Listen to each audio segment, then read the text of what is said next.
टाकले। मेरा बोलने का मतलब सिर्फ ये है आप लोगों को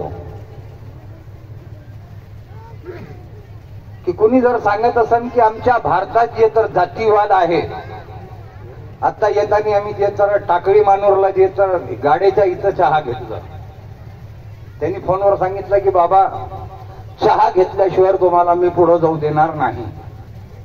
मराठा तो मला चहा पाहिजे, तो कुठे जातीवाद आहे। आणि इथं मला वाटतो की 30% मुस्लिम समाज असन आणि 70% माझे हिंदू बांधव इथं लग्नात हजर झालेले आहे। कुठं जातीवाद आहे हे दाखवा। माझ्या बहिणी बी इथं मी पाहायला लागलो की 70% जे तर माझे हिंदू जे होतं बहिणी भगिनी इथे जे तर हजर आहात, ह्याचा अर्थ असा आहे की आम्ही सर्व एक आहोत आणि एक राहणार। किसी शायर ने कहा कि जो इंसानों के काम आए उसे इंसान कहते हैं।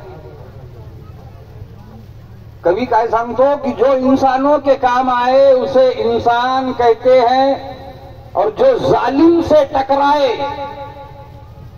जो दुश्मनों से टकराए उसे बलवान कहते हैं। आहे का नाही आम्ही बलवान? बोला।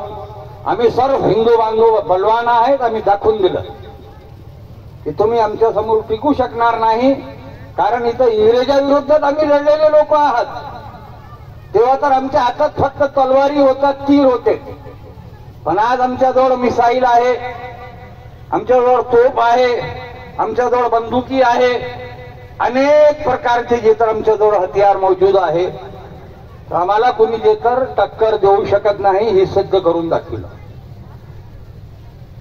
तो जो जालिम से टकराए उसे बलवान कहते हैं, और यहां हिंदू मुसलमान सिख ईसाई सब साथ रहते हैं।